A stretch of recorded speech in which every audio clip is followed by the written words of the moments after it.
Two private organizations, at least two, exist that are wholly devoted to intensive investigation of every reported sighting of the unexplained objects.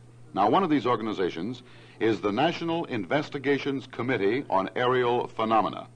The other is the Aerial Phenomena Research Organization, NICAP and APRO for short.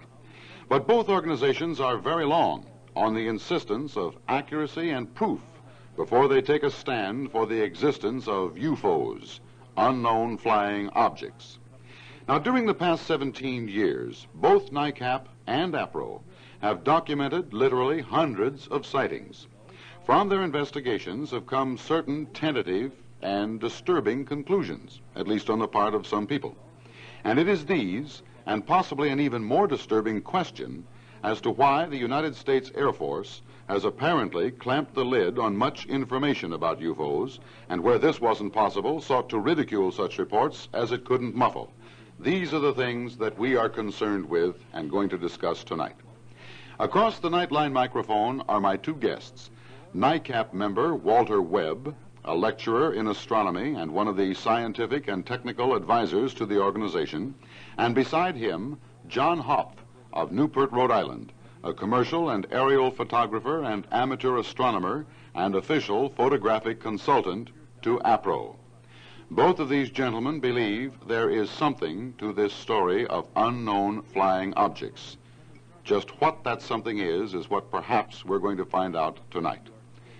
Aside from all of these matters, which seem to me excessively interesting, we will get to the frivolous yet kind of fun little part of Nightline, known as the Nightline Twister. I have a question, I have an award for whomever comes up with the correct answer first. So that's the outline, generally speaking, of our evening.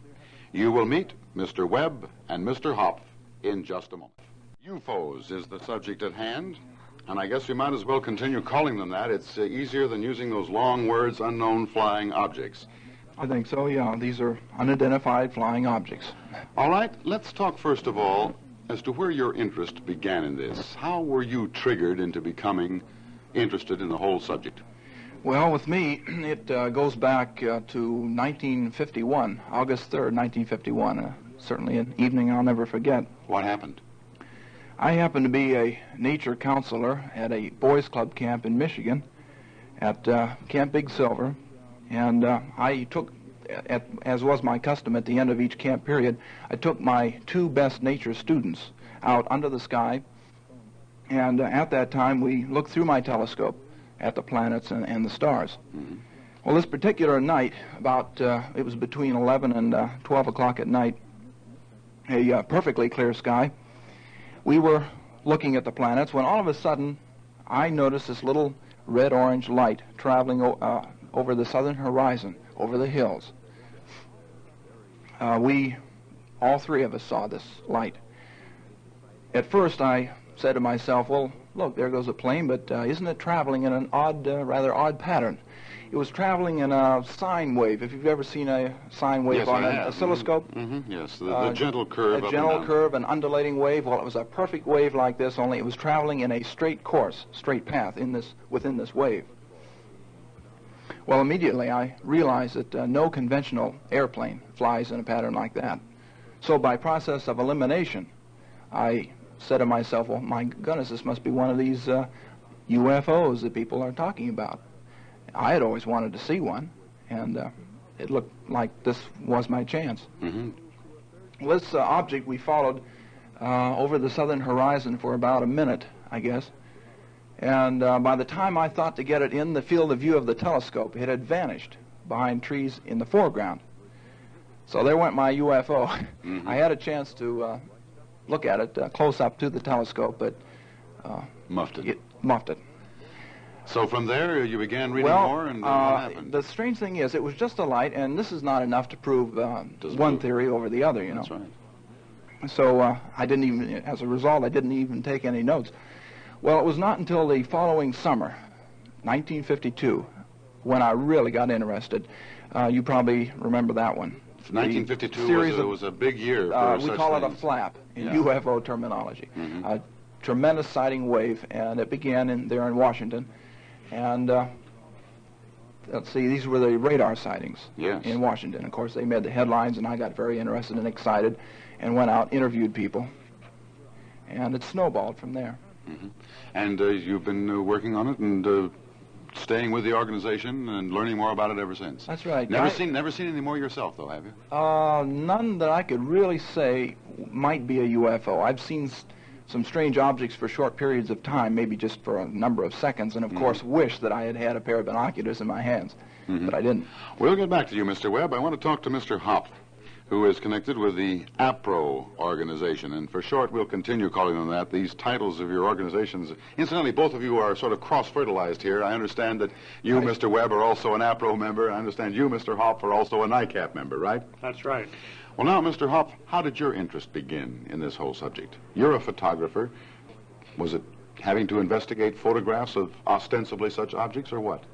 Well, when I first heard the early reports of UFO sightings, or flying saucers as they were called, I began to think, well, probably these people are mistaken. These are familiar objects.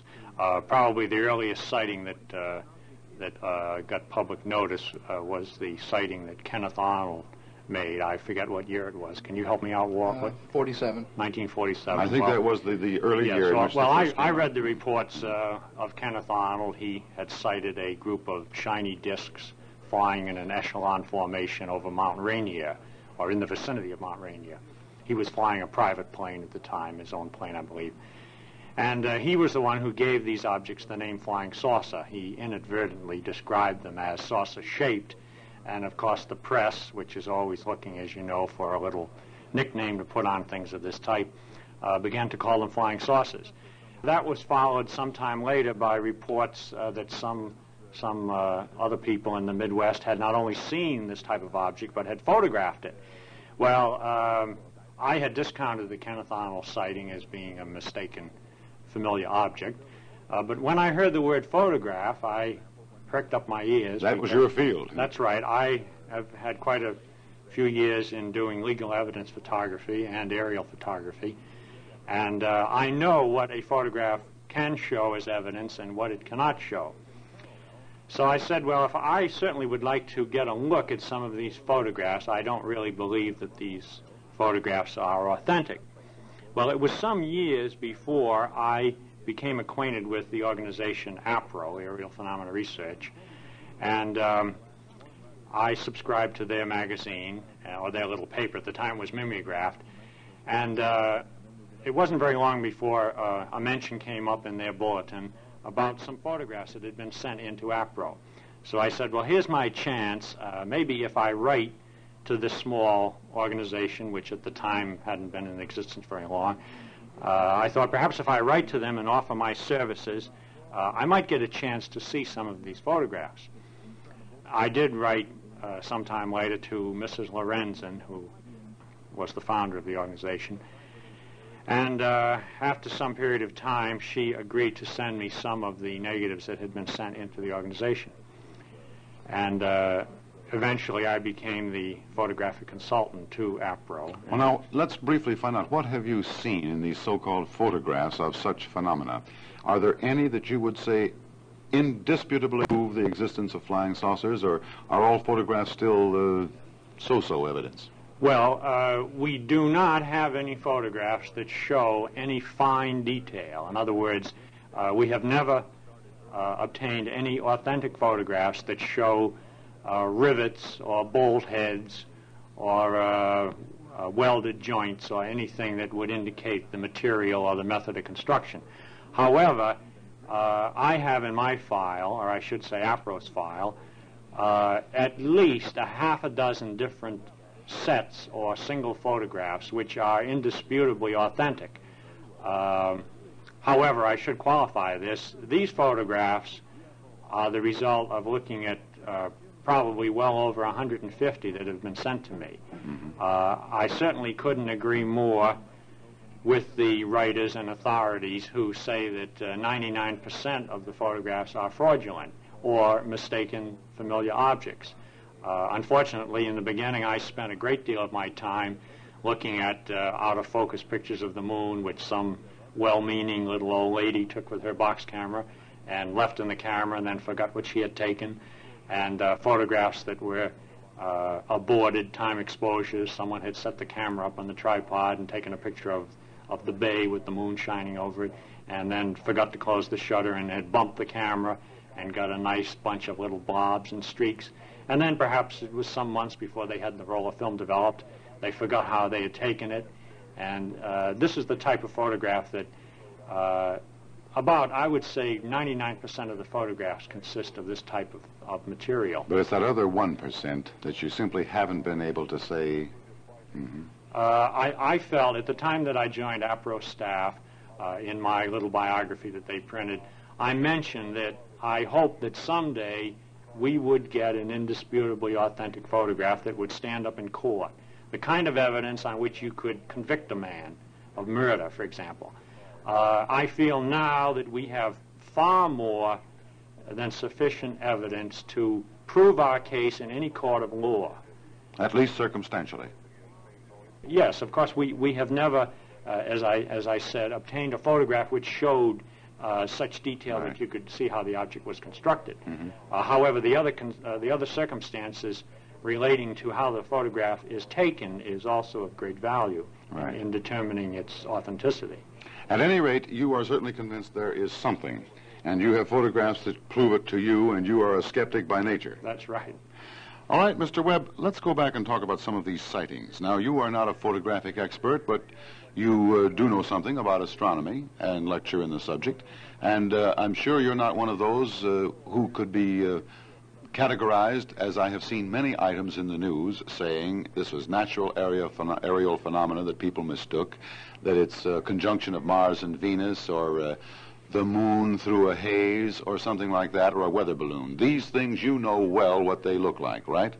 Yes, I want to emphasize this, that where I work, I have access to, many calls from the public.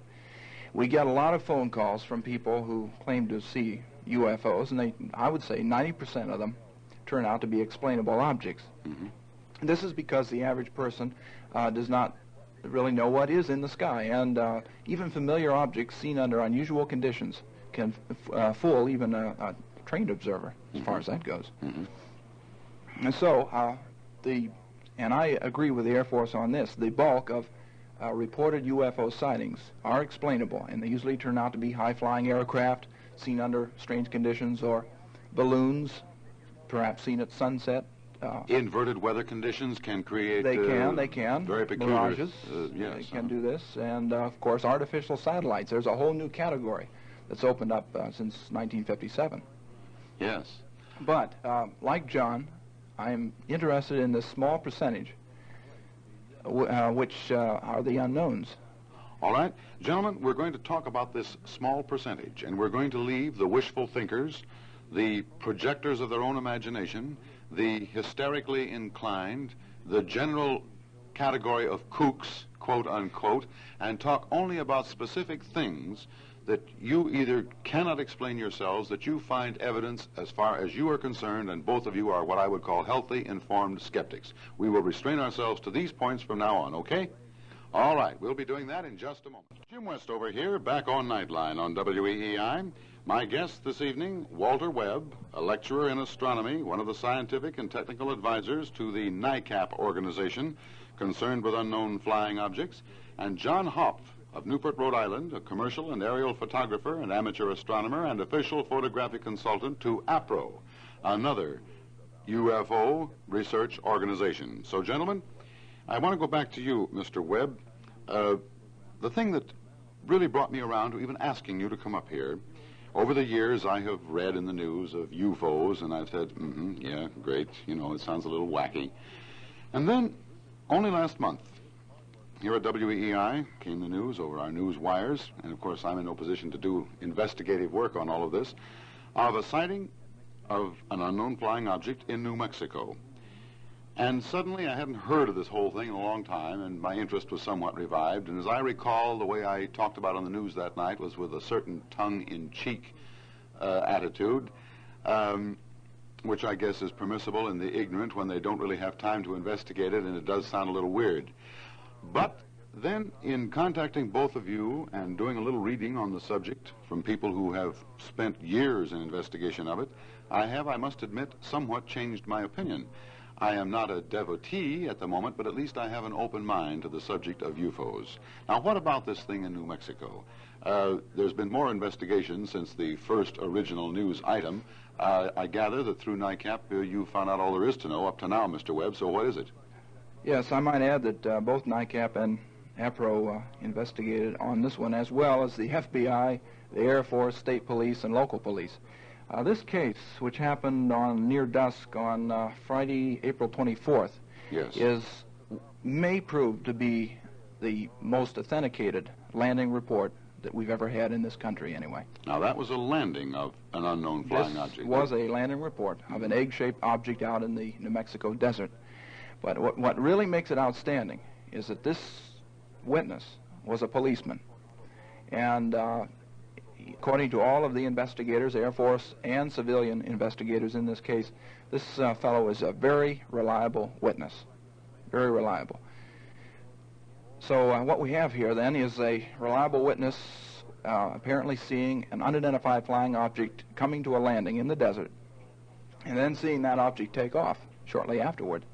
Not only that, but he got within a few hundred feet of this object, and so close that he was able to see lettering, figures or symbols of some kind on the outside of the craft, if you want to call it that. It was had sat down on 4 girder-like legs, which is the description the policeman used. Furthermore, 2 figures were seen standing outside of this craft. Now, he was driving to the top of a mesa, and he was trying to track down an explosion. He thought it was a dynamite shack in the area that had exploded, but when he got up to the top of the hill, he could see that was not the case at all. It turned out to be this UFO which had landed. We don't know whether the sound was connected with that or not, but it's what brought him to the Well, area. yes, but when the object took off, the sound did come from the object, so that sort of clinched that part of it. What, like going through the sound barrier thing or something like that? I don't know, really. It was almost an explosion effect. Well, and then the thing took off straight up and then away. And with this tremendous speeds, which nearly all of them, this is in common with nearly all sightings that have been reported, that the speeds are phenomenal. Well, they can hover at 0 velocity, and then in the next instant almost disappear. They go so fast.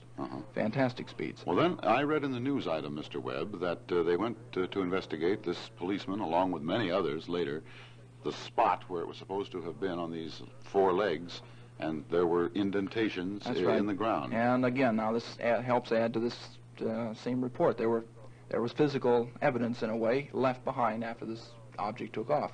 4 imprints in the ground, plus scorched bushes from the blast or tail flame or whatever the exhaust was that the object left behind. And that's about the extent of the information, but it's fairly well authenticated.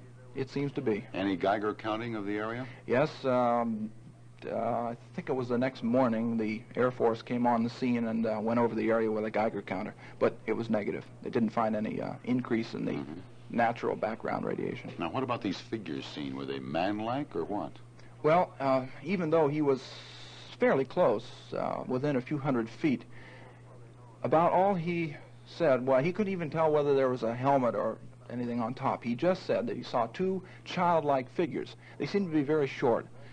About 4 feet tall.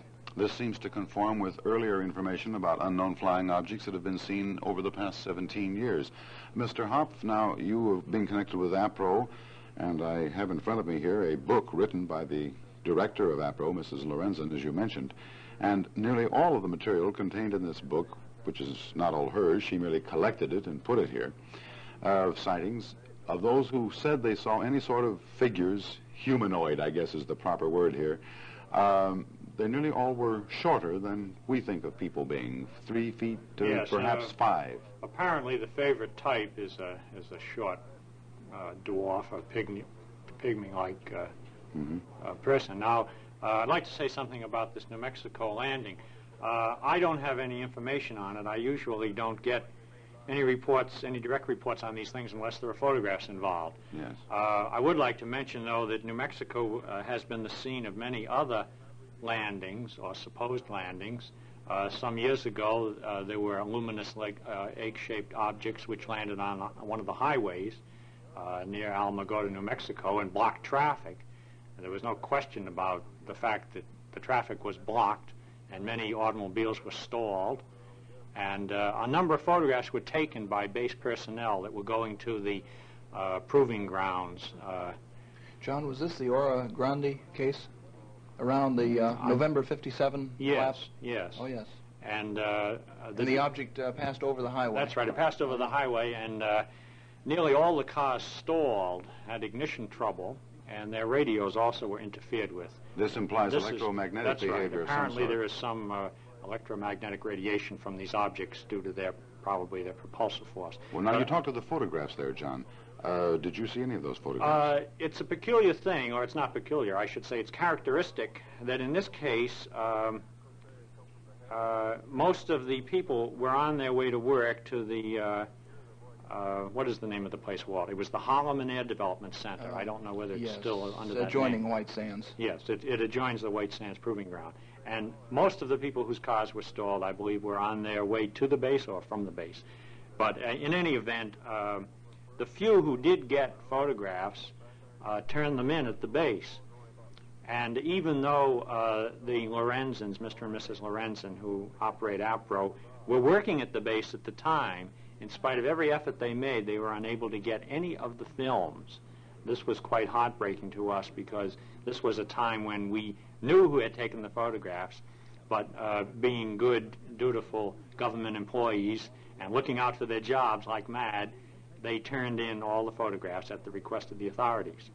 And, of course, they were all told that these photographs would be returned. You see, any photographs taken by a citizen with his own camera and film is his property. No one has any right to confiscate any cameras or film, unless, however, you were taking them in a restricted area or on a military base or some other place which is obviously under control of government regulation. But these were military personnel. These were some were military personnel and some were employees at the base. Yes. And I don't believe more than 2 or 3 people happened to have cameras and got photographs at the most. But the point is... The point is that we were unable to get any copies of these because after they were turned in, we never were able to obtain any of them. I don't recall any specific details, but usually we have many cases like this where people employed by the government or military personnel have taken photographs on their own, and they have turned them in with the idea that this is something the government would want to know about. And may I have it back, please, but it never gets there. Well, you see, it's private property. In many other cases, the films that were returned either were not the originals, they were duplicates, or else the people were told that the photographs were of no value and that however, they had been sent to some other base for investigation. And after many years, some of the people finally gave up trying to get their originals back. Now, I don't mean to say that this always happens, but we know in many cases good original films have disappeared. I don't believe this is a malicious conspiracy to take away people's pictures. I just feel that it's part of the normal government operating procedure where things go from one department to another and eventually get lost in a file somewhere. Now, I could go into other cases of this type. At one point, I had a little notice published in the bulletin advising members that if they did get photographs, to please send them to APRO headquarters or send them directly to me, and I would see that they got their photographs back within a few weeks or a month at the latest. Then if they wanted to send them to the government, to go ahead and do it. But we would certainly like to get a look at some of these original pictures first. Right. Well, now, gentlemen, let's go back to that 1952 that you mentioned, Mr. Webb. This was a flap, as you call it, and one of the biggest. And so many things seem to have happened that year. You mentioned Washington, and I recall that myself. Naturally, the capital of our nation, and any such thing that nobody can explain, that shows up on radar scopes that people see, and enough of them that they seem to corroborate each other. This is huge and large concern. But once again, such a thing could be interpreted as being not interested in the capital, but in the bases, the military bases surrounding it, couldn't it? Yes. Now, here in this case, actually cases, which began in Washington. Some of those sightings were later explained, and I now tend to accept the official explanation of some of these cases as temperature inversion false weather targets. An inversion can occur especially in hot weather. Yes. And apparently there was an inversion over the Washington area just about for about 2 weeks, I believe it was, during these sightings. An inversion this layer of air can act as a reflective layer. It can reflect radar waves up and then down to pick up ground targets. So it makes it appear as if the targets are actually floating in the air. Now, at the time, I thought this was just sort of an explaining away procedure that the Air Force was following. But now I tend to believe that this might have actually happened. However, there were other cases during this same so-called flap, as we call it, where pilots saw objects, sizable objects, not just lights, that came in and came very close to the planes and then moved away. Also, jets were sent up on scrambles after some honest-to-goodness UFOs during this time. And inversions could not have explained it. It could not have explained these cases. All right, now I want to get back to Mr. Hoft and ask him a question. There was a picture, according to the book published by the Mrs. Lorenzen, a picture taken in 1952, that same year, Mr. Hoft, from through a window at the Coast Guard Air Station Photo Lab in Salem, here in Massachusetts. Now, that picture got on the news wires and was around, and I'm sure you saw it. 4 objects in that one that gave all the appearance of the so-called flying saucer bit, sort of an egg-shaped thing with a sort of a line through the middle, which can be who knows what, like a flattened-out Saturn. So I guess you could describe it. That's right. Now, did you see that photograph? I have never seen the original negative. However, I have seen prints that were supposed to have been made from the original negative. I believe you could order a copy of it from the government, I think for 20 cents or something, which was the cost of making it.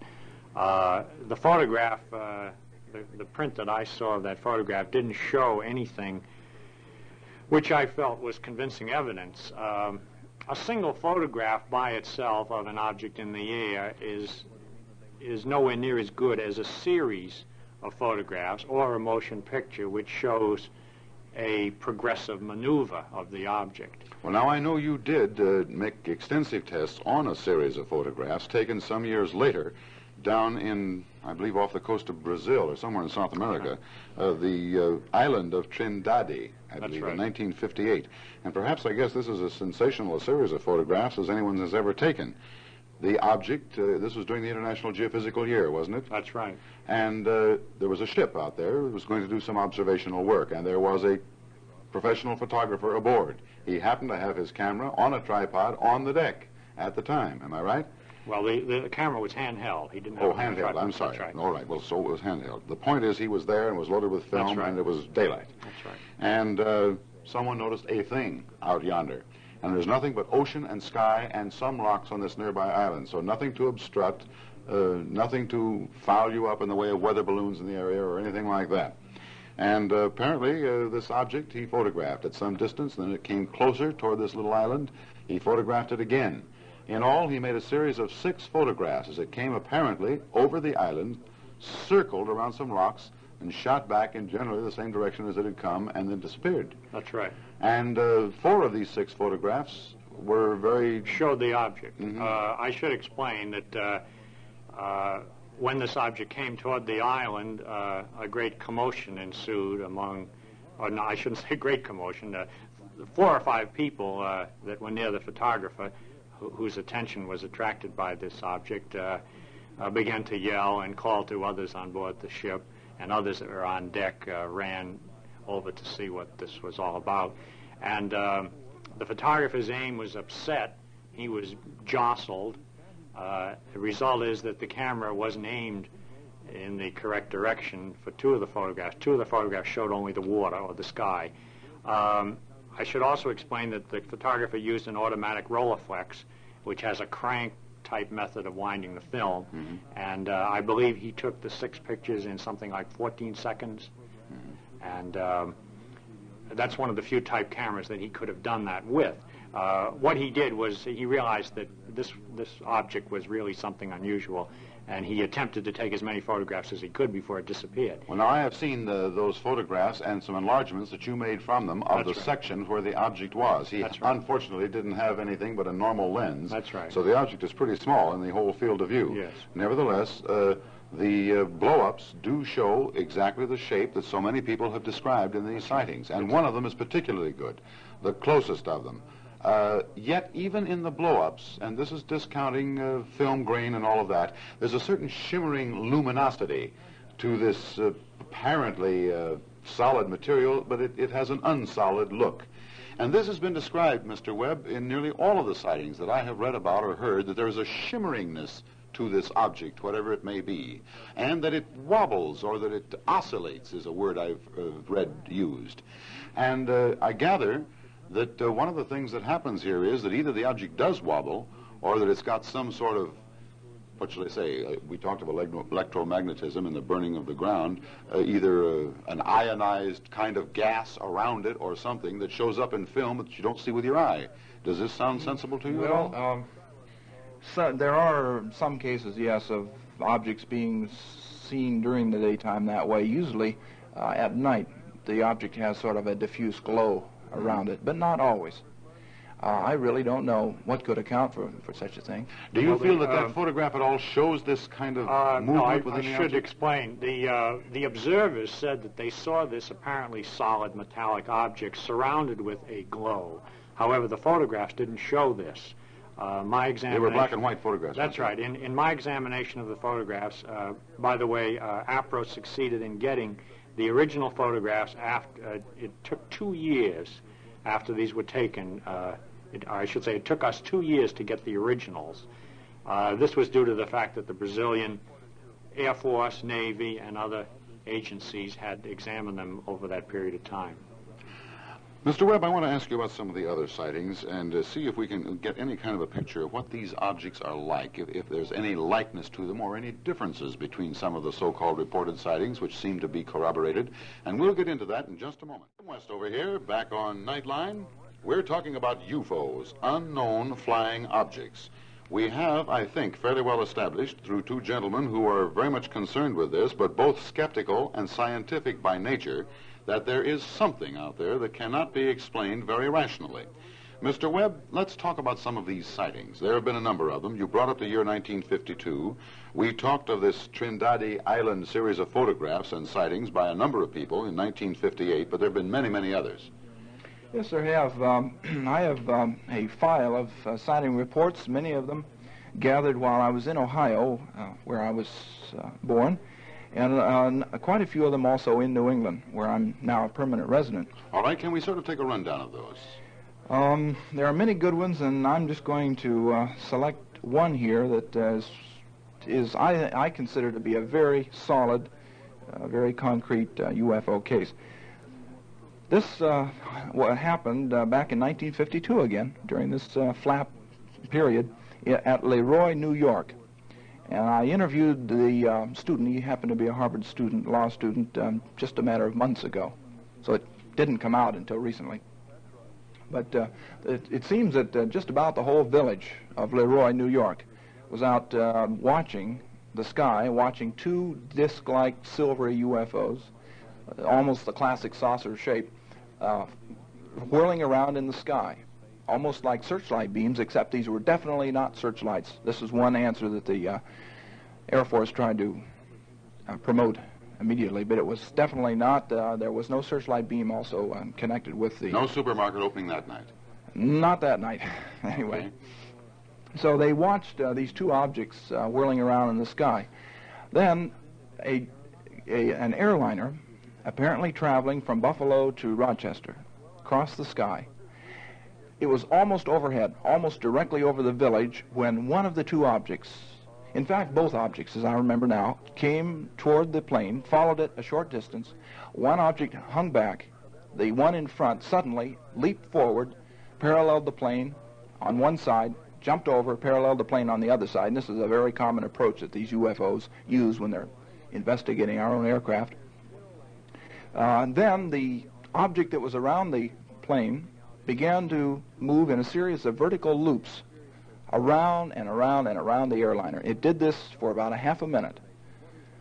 And by this time the plane, and I kept going on and on a steady course, by this time the plane had disappeared behind trees in the background, and then the object, the disc, seemed to, tiring of the game, came back, joined its buddy, and both of them continued this strange whirling formation in the sky again. How long did this go on?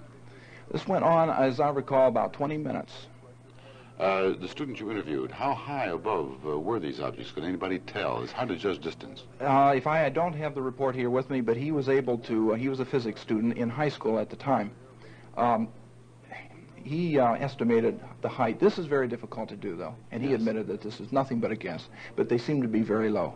Mm-hmm. But what interests me about this case is that it does prove the solid nature of the, what I call a true UFO. Because the object, when it passed between the plane, directly between the plane and the ground observers, it completely obscured the plane. It was as big as the aircraft itself. Completely obscured it. You could not see through it at all. So here you have a solid, disc-shaped object. Well, now, Mr. Hoft, in this series of photographs that we talked about a moment ago around Trindade Island in 1958, there were some estimates because it was known how quickly they went through and did the photographing again with this Rolleiflex that you mentioned, how quickly you can take a new picture. Yes. And by that, and seeing the difference in the photographs and doing some rather simple calculations, they could dope out time, how fast this object was going, and ostensibly how big it was. Yes. And this was about its size, wasn't it? 60 feet in diameter? No, I think the estimate was 150 feet. 150 feet. And the test that I made pretty well agreed with this. Of course, there's no conclusive way to determine the size of a distant object. Well, all I can gather also is from what reading I have done that these objects are not all the same size. There are large ones. All types. Mother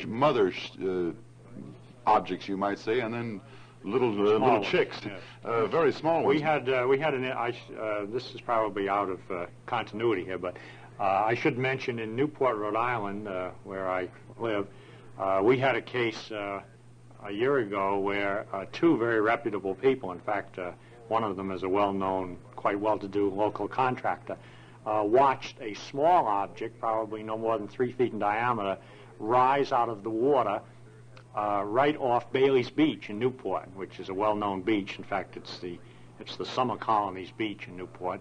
It's the beach where President and Mrs. Kennedy went when they were in Newport. And this happened in, I believe it was November. There was no one at the beach.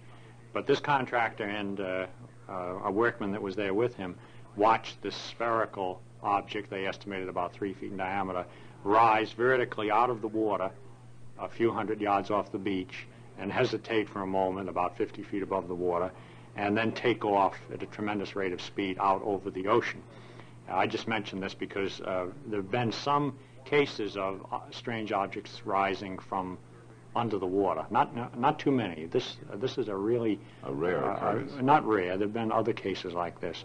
But the objects apparently occur in all types of configurations and shapes. The only conclusion, if we haven't got to the point of drawing conclusions yet, but you might assume that these small objects were some sort of remote control device. It's unimaginable that the Navy would be testing any type of device so close to the shore in a resort area of that type. Every possible explanation was investigated in this case, and it was a true unknown object. There was no question that the witnesses were reliable. Gentlemen, both of you, let's go back to all the sightings that are known and authenticated and more than one person seeing them. Now, I wanted to ask you, Mr. Webb, was the pilot of that plane ever contacted? Did he see this object? Well, I've been asked this. First of all, it's very interesting here. In the local Leroy, New York newspaper, they published the sighting, but they did not mention anywhere anything about the objects coming up and loop-de-loop around the airplane. I can't really account for this. You would think that at least one or two passengers in the plane would let the word leak out that a sighting had been made. Well, John, any point on that? The problem there, the airlines are understandably reluctant to publicize any reports that their planes are being buzzed by any unknown devices.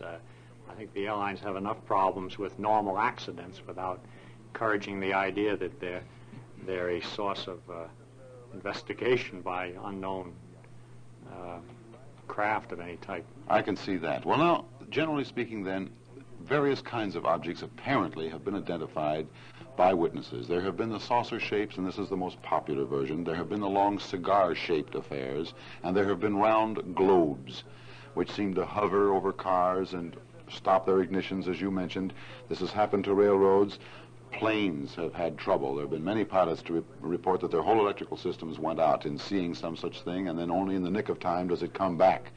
Some planes have been lost completely unexplainably. Whole squadrons of planes have disappeared, where there's been a rise in magnetic activity. All of these things tend to, in a peculiar sort of way, corroborate one another, or at least lead to similar questions. Am I overstating the case here?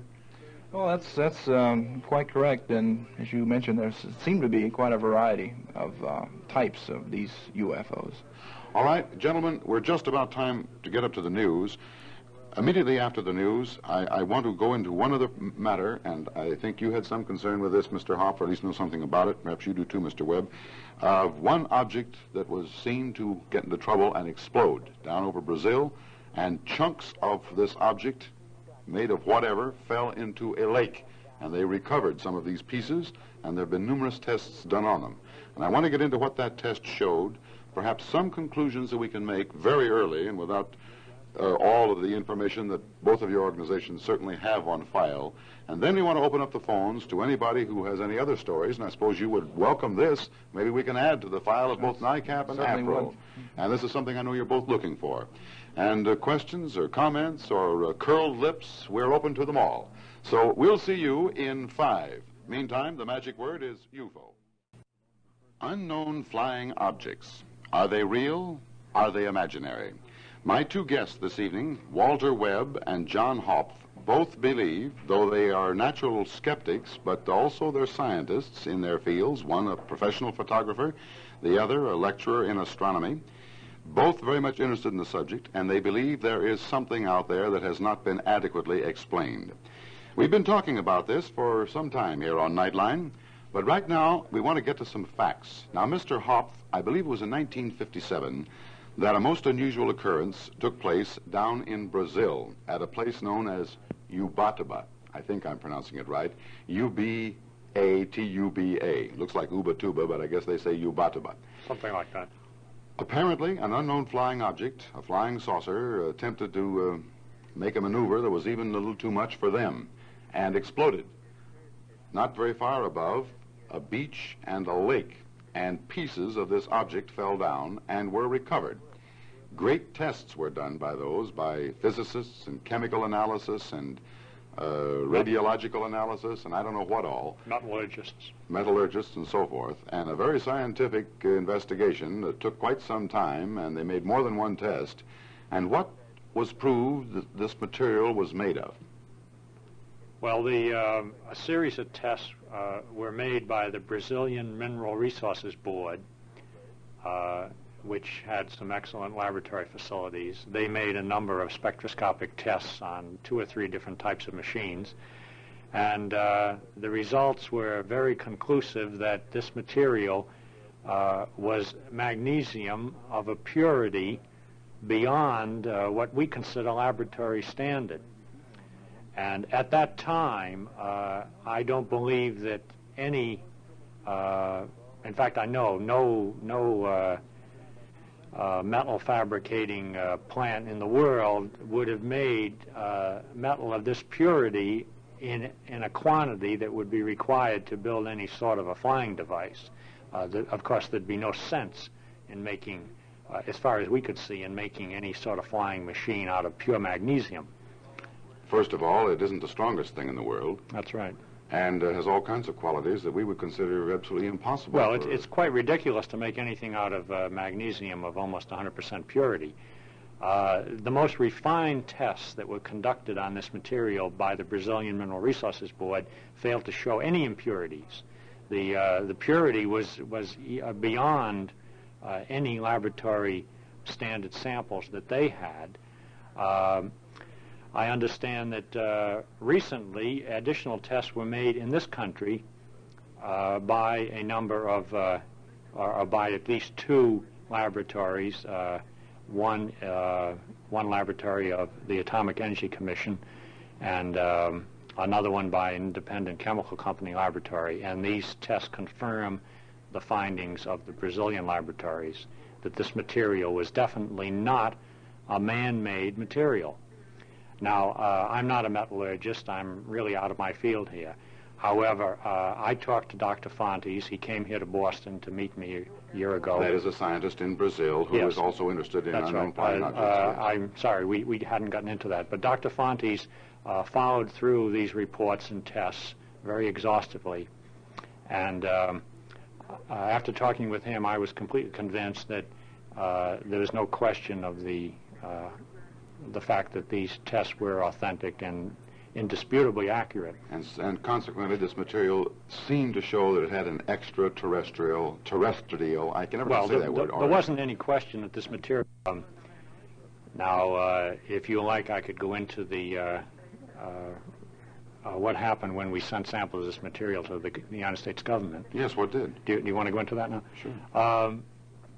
One sample was sent to the United States Air Force, and this sample was accidentally burned up in the spectroscope due to some error of the operator. I'm not familiar with the operation of the spectroscopic machines, but another sample was then requested, and this second sample, am I right here, Walter? The second sample was tested in a contaminated machine. In other words, in order to determine in order to determine the purity of a material. The electrodes themselves enter into it. Well, it seemed that a previous test had been made in the machine, and the fragments, the machine had not been correctly cleaned. You see, in order to detect impurities of a very fine degree by a test of this type, the machine must be completely cleaned in a manner that's completely beyond our ordinary standards of cleanliness. So what you're saying is that the second test was inconclusive. It showed traces of materials that were the result of the fact that these materials had been left in the testing apparatus. Right. The Air Force then requested more samples, and of course we drew the line here. I don't know how many pieces of this material are still on hand, but I know we had a number of fragments. And, but it was completely pure magnesium. Yes, the various tests that have been made certainly show this. All right. Now, getting back to you, Mr. Webb, let's talk a moment. We have not given every case that's available, and obviously we don't have the time. What conclusions can be reached logically without overextending ourselves on these unknown flying objects, the fact of this magnesium not being of a purity that nobody's made to anybody's knowledge here on Earth, or that they're incapable of making, or if so, it's so expensive it's foolish. That's right. What conclusions can be met here at all? The fact that there seems to be some connection between these unknown flying objects and electromagnetic forces of some sort, that the objects themselves, if one looks for a pattern, one seems to emerge. What does that pattern look like to you and others who've studied it? Well, of course, we're all interested in trying to figure this out. There are patterns, of course. They're very difficult to determine many times. I've been looking for concentrations of activity here in the New England area. Mm-hmm. And so far, for reasons unknown to me, I have not been able to discover this yet, but there seems to be quite a concentration of UFO activity in the White Mountains of New Hampshire. I'm in the process now of going back in the past 10 years, taking all the sightings in New Hampshire and seeing where they fall on a map. And trying to see why this might be. Now, one theory advanced by the APRO people, with whom Mr. Hoft has more of a connection, though you're a member too, is that these have come in waves over 2-year periods as a rule, though not always, and that apparently some of the early UFO appearances had to do with geographical mapping of our nation and other places in the world. South America, the Orient, France, England underwent all of this. Even some filtered out of Russia and behind Iron Curtain countries. Well, of course, it would be logical for any, if you take the extraterrestrial theory here, that they might be extraterrestrial spaceships, it might be quite logical for a scientific party from another world or worlds to want to know all possible about the world that they're exploring. Of course, one of the many things they'd be doing would be to map the planet. Well, why so many sightings near air bases? This seems to be more true than not in many of them. It leads one to suspect.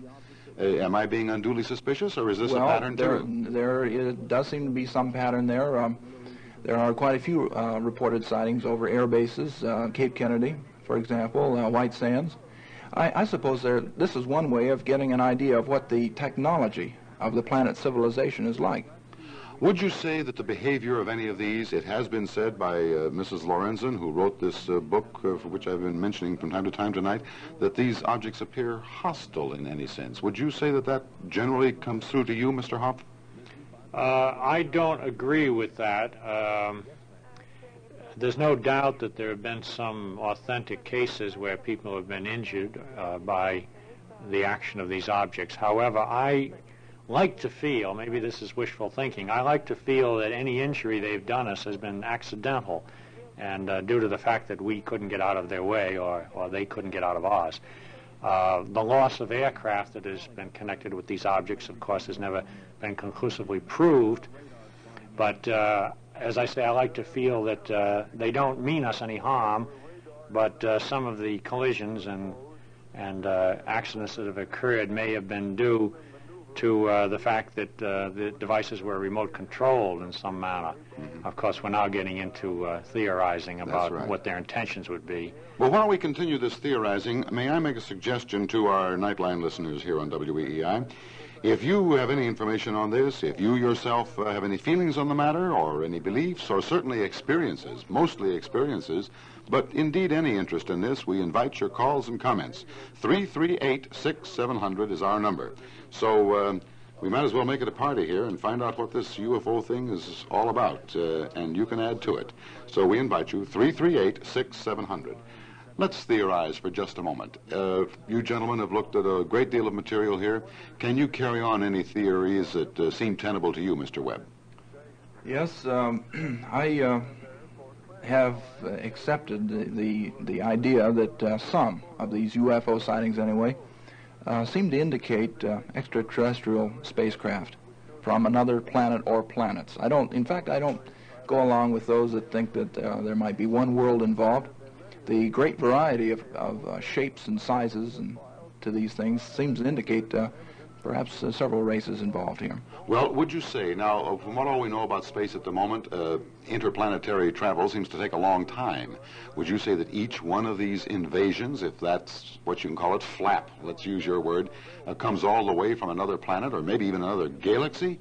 Or have they established, perhaps, we're assuming now that these things exist, have they established a base, like let's say on the moon? Or have they themselves got some sort of artificial satellites traveling around either one of the planets or some such? What would you think? It's quite possible.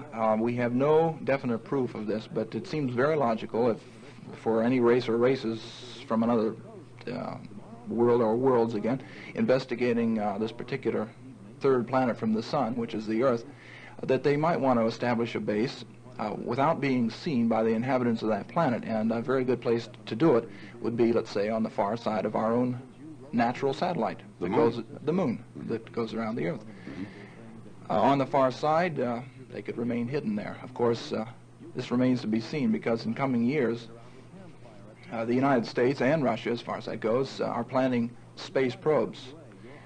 And these probes are going to be able to take more detailed pictures as the years go on. I see.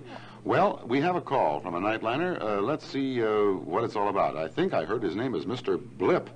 Sounds like he's connected to some radar. Flip, maybe? Well, hello, sir. Hello? What is your name? Flint, F-L-I-N-T. Oh, Flint. You know, it sounded like Blip to me, but that shows what kind of a program we're on tonight. Okay, Mr. Flint. Go right ahead. What I'd like to ask the gentleman here is that why, I've been listening quite some time, and I was wondering why they never get onto the subject of this ball lightning, which is an article that appeared in one of the newspapers here by Mr. Menzies. Mm-hmm. And he went on to tell about this chain lightning, which seems to have separated itself. The ball lightning seems to, maybe that nature has found a way of separating it from the It's plasma. All right, well, fine. Mr. Hoft is nodding his head as if he knows what you're talking about. I don't, so go ahead, Mr. Hoft. The ball lightning is another unexplained phenomena. To those listeners who have never heard the term before, the phenomena consists of a luminous ball of usually a small size, sometimes only a few inches in diameter, which will enter usually during an electrical storm and travel throughout the house, and very often will pass out an open door or window without doing any harm. However, occasionally, if it bumps into something, it may cause an explosion. And there have been many, many absolutely authentic but very weird reports of this phenomena. I don't feel this has any connection with UFOs. I just feel it's another one of the many unexplained electrical phenomena. Well, not just electrical. It's a phenomena connected with many other unexplained phenomena. I don't want to say that it's electrical because perhaps this phenomena is not really electrical. Yeah. Well, it seems though that some of the after effects from both are very much alike. Yes, well... The ozone, the smell of ozone. Yes, well, the feeling I have, which I haven't had a chance to express yet, is that so many unexplained phenomena may be related in a way unknown to us. I feel that our scientific knowledge is in its infancy, and I know a lot of scientists will be greatly hurt by this opinion, but perhaps someday we will learn the connection between many phenomena, which will include UFO. Well, Mr. Flint, it's nice that you called. We'll have other Nightliners here. Let's see if they have experiences that can either help explain what you brought up or other matters. All right, thank you very sir. much. I'll be listening. Okay.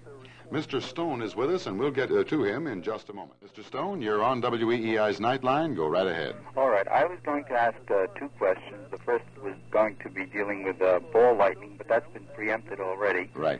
And the second was going to be a question about the weight and size of the magnesium sample referred to in tonight's conversation.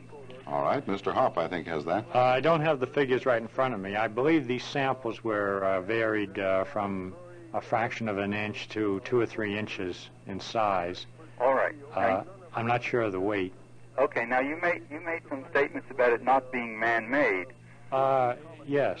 Well, you can make metals or semiconductors or anything you want of almost unlimited purity nowadays in laboratories in ultimately very large quantities. So yes. I don't see how you can come to the conclusion about its man-made nature or non-man-made nature. Well, I realize that metallurgical science has improved quite a bit in the last few years. However, at the time of this sighting and at the time these fragments were picked up, no one in the world, to our knowledge, either had the facilities or the need or the desire to make pure magnesium in a quantity that would be required to make a flying device. Okay, now what was the year? 1957, wasn't it, Mr. That's Hopp? right.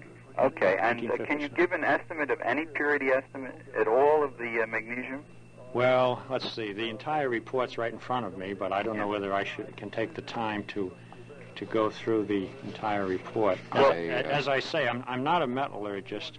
However, I'd recommend that you get a copy of the book, which has an exhaustive treatment of it. The title of the book is The Great Flying Saucer Hoax, published by William Frederick Press, New York. And any book dealer can get this for you. If you're interested in this angle, I'd recommend that you get it. The metallurgical report itself occupies certainly 50 or 60 pages. I think I have just found one thing here that maybe I can give you. This one report, sir, Mr. Stone. Yes.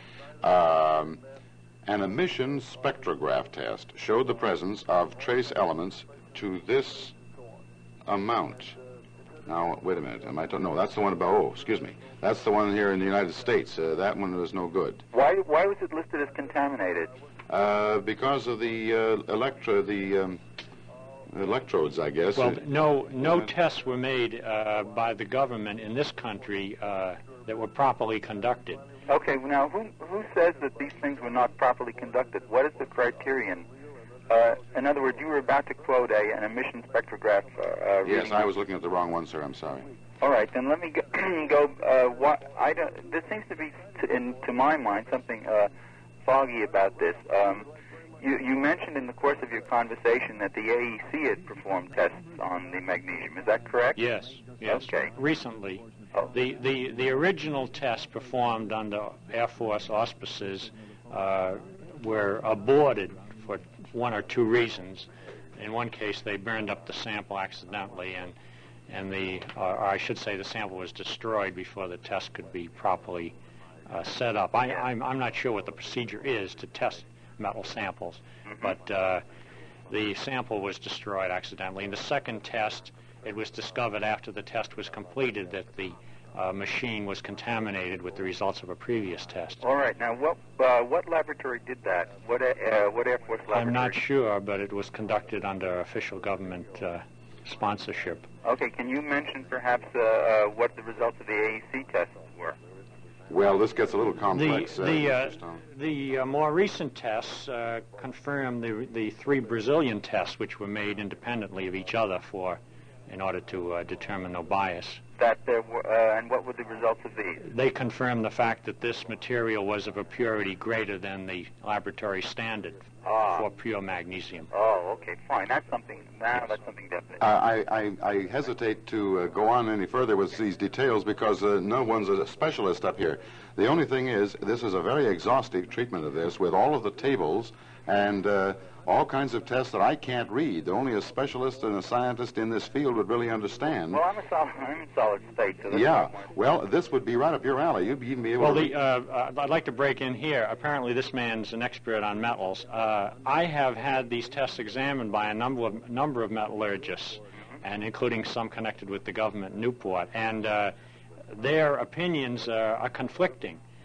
In other words, it's possible for different people to interpret these tests in different ways.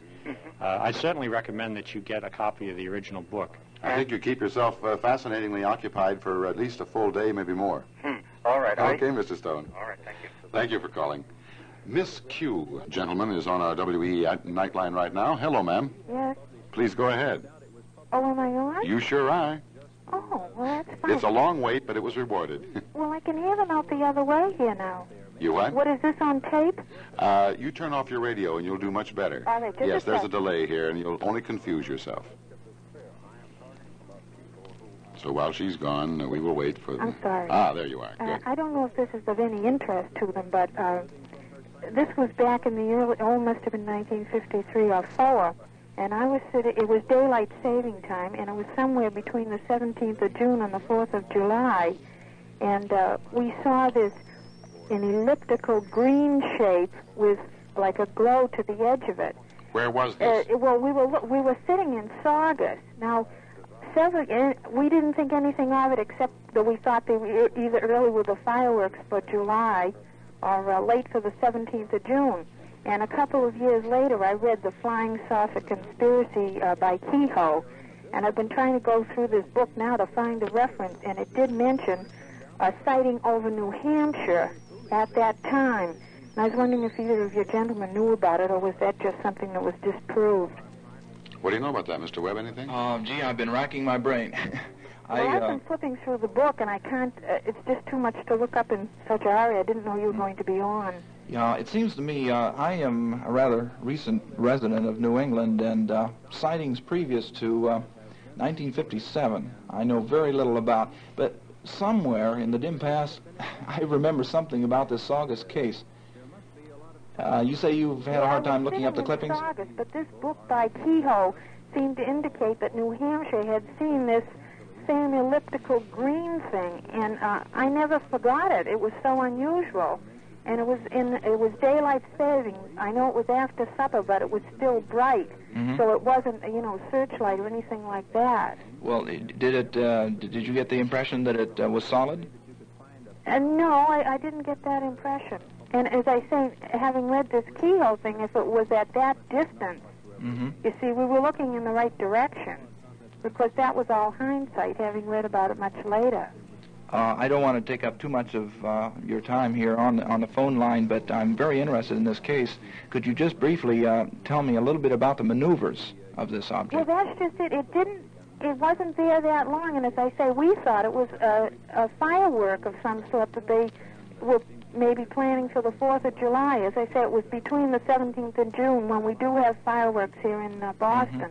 I tell you what, Miss Q, suppose, would you mind giving us your phone number, and I'm sure Mr. Webb would maybe want to call you a little later and find out as much as you remember about this, and then to see if it corroborates any other things they have in their files. I'd like to. That's all right. So, suppose, why don't you hang on the phone? Yeah. Our producer will take your number. We'll give it to Mr. Webb later, and he can contact you, all right? Fine.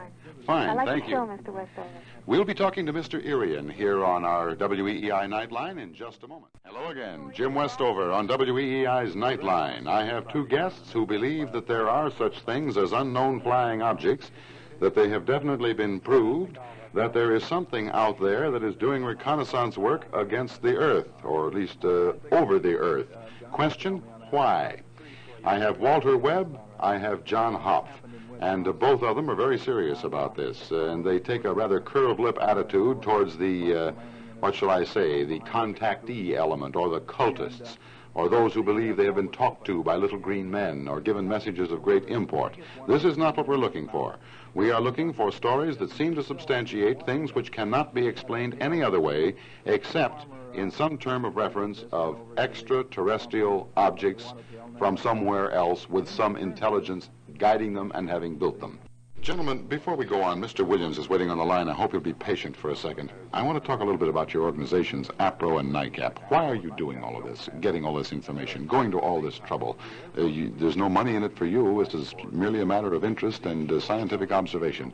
What is APRO working toward, Mr. Hopp? Well, I thought you were going to ask Walt first, but... Well, he's been talking so much, I'll give you a chance. So many people say, well, what good is all this? Why do you bat your brains out? Look at all the time you waste on this, which is true. I've spent a lot of time analyzing photographs, and as I said before, the great majority of them turn out to be mistaken ordinary objects or photographs that are blurred or defective. However, all this, it's worth it to come across occasionally a good authentic photograph. The underlying purpose behind so many people working on the subject is the hope that, this is sort of a forlorn hope now, at one time we in APRO felt that our little voice, and it certainly is small, we only have around 2,000 members, but they're distributed throughout the world, we hope that our members, our active members, would be able to communicate a serious attitude on the subject to the general public. And I know this sounds like a very lofty idea and quite impractical, but we had hoped that our few voices would reach enough influential people who could join us in spreading the word that there certainly is more than enough evidence to show that we are being watched or visited, if you prefer, by some form of intelligent life. And by a process of elimination, we long ago came to the conclusion that these objects must be operated by a superior technology. You still have this purpose, don't you? Yes, but I'm afraid that the hundreds and thousands of groups that have sprung up throughout the world that have made a cult, and in some cases a real religion, out of the UFO question, I'm afraid that we have been simply overwhelmed by the tremendous number of people that seem to have a need to develop some new type of religion, which is what it is really. Many groups are frankly religious. Well, now, Mr. Hoff, I hope that this program tonight, and your being on it, and Mr. Webb's, shows you that at least I'm serious about this, and I hope that this has been a small voice, and maybe not so small, in giving some of your original and I hope not too tarnished beliefs in what you were doing. Mr. Webb, how about NICAP? Is it looking toward something of the same matter as APRO, or has it got a little different viewpoint? Well, I think it is a shame that these fan clubs, these little cult groups, have sort of confused the issue, if I may put it that way. There are serious groups around, and I think the two that come to mind, of course, are APRO and NICAP. As for NICAP, it has two goals, really, that I can think of. One of them is a congressional investigation of the Air Force investigation. As to why it's been so bottled up and As to why two-faced. everything's bottled up, and it seems that these serious civilian groups like APRO and NICAP arrive at one conclusion, and the Air Force arrives at another, at least publicly. And we get the impression that there are facts and information that's being withheld from the public. So perhaps, we hate the idea, but perhaps the only way to do it would be to attempt a congressional investigation. Well, some congressmen have shown a great interest in They this. have shown a tremendous interest in it, and I think that NICAP does have the backing. If I may say this, NICAP is about ready to publish a report called the UFO Evidence, and it's a summary of 7 years of NICAP investigations. They will include a lot of sightings in this report, and it's due to come out early next month. We think this could be the spark. We hope that it will be the spark for Congress to get on the ball here with a possible investigation. Now, that's one goal. Through this means, perhaps a scientific investigation would be the next step. But I think that it's got to be gotten out into the open first, and perhaps this NICAP report will do this. When it gets out, when the public realizes that there's something behind this secrecy that's going on, something behind the UFO story as far as that goes, then the interest may be generated. And we can hope for a scientific investigation. Good. Well, I wanted you to at least state what the two organizations were trying to do. Yes, Mr. Hoft. I can't help but comment on what Walter has said. I agree completely with the purposes of NICAP. I don't want people to get the impression that I'm opposed to them. I'm a member of NICAP, and I've supported them financially. And I certainly hope that they could get a congressional subcommittee to investigate. However, I don't think this will ever come about because there are too many skeletons in the closets of the military and the Pentagon. I think that Pentagon must have 50 million closets in it. I'm afraid that any sort of an investigation that was conducted by Congress would be conducted 100% behind closed doors. The few little inquiries that Congress has held, a few subcommittees have held investigations on this subject in the past, and the only speakers who testified at these hearings, I've said this backwards, the only statements that were released to the press from these hearings were statements of Air Force spokesmen. Mm-hmm. With the public attitude that we've already become familiar with. That's right. And I don't give any hope to the idea that Major Kehoe has. It's a wonderful, glorious crusade. Well, then you must believe, but Mr. I don't Hoft, believe that he'll ever get a congressional investigation. You must believe, your view is a little more cynical, perhaps, than Mr. Webb's, but then you're a little older than he is. I think I've been in the thing a little bit too long, maybe. I'm honestly weary of butting our heads up against a stone wall. We have never been able to get any coherent policy statements from the government on this subject. Well, you must believe then, sir, that this whole investigation of UFOs, or the whole evidence such as it exists, is one which is either so secret or has such terrifying, at least in the opinion of some of our governmental leaders, perhaps military, implications that that they feel that for our best interest they must keep it bottled up. Of course, I'll take issue with who should decide my best interest, and I gather you feel the same way. Well, one of the theories, and at one time it was my favorite theory, is that the reason the government has gone to great lengths to discredit authentic witnesses and to ignore some of the authentic evidence that we have is that if the real truth about the UFO situation is simply too horrible to make public. And this is a very sad conclusion I have to come to, but I don't know what other conclusion you can reach. I hate to feel that the whole thing is being concealed because the government has made such a botch of the whole thing that they hate to have the truth come out of the mishandling of this subject. But, gentlemen, it isn't just our Congress who can be concerned. These sightings have been all over the world, and there are other Congresses and there are other governments. Now, is there any hope here? Well, possibly. I might mention that, in fact, the Brazilian Air Force back in 1954 and this is in direct contradiction with anything that's been released by our own Pentagon in this country.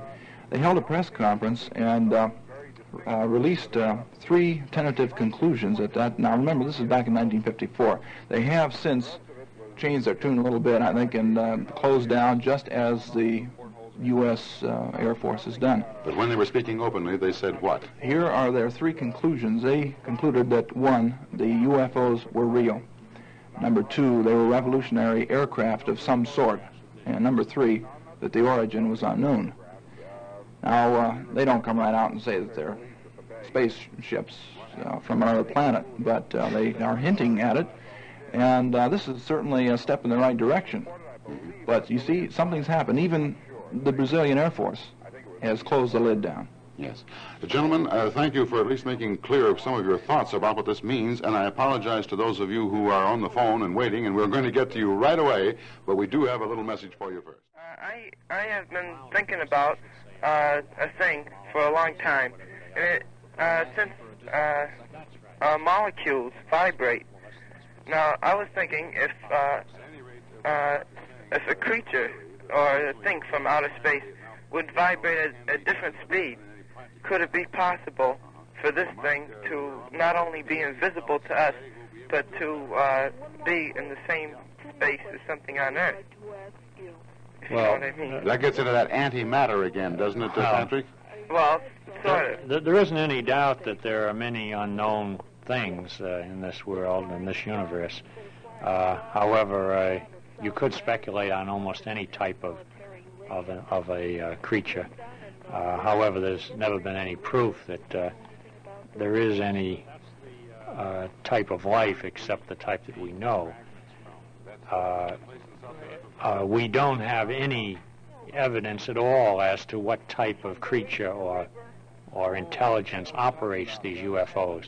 Yet, Mr. Hoft, you yourself personally, I gather, are certainly willing to accept the notion that there is intelligent life Yes, on other yes, worlds or in yes. other galaxies or somewhere else in ours. I believe that as soon as you accept the possibility that there could be other inhabitable worlds, you automatically accept the possibility that there could be an infinite number, just as there may be an infinite number of stars in the universe. And therefore there must be an infinite number of intelligent races and an infinite number of UFOs. I believe that we have just seen the few that happen to pass our way, if I may put it that way. And that they showed some interest in us. Apparently, many of these objects have shown a great aversion to coming in contact with us personally, but they apparently have looked us over on the way by. Okay, Patrick? Well, do you think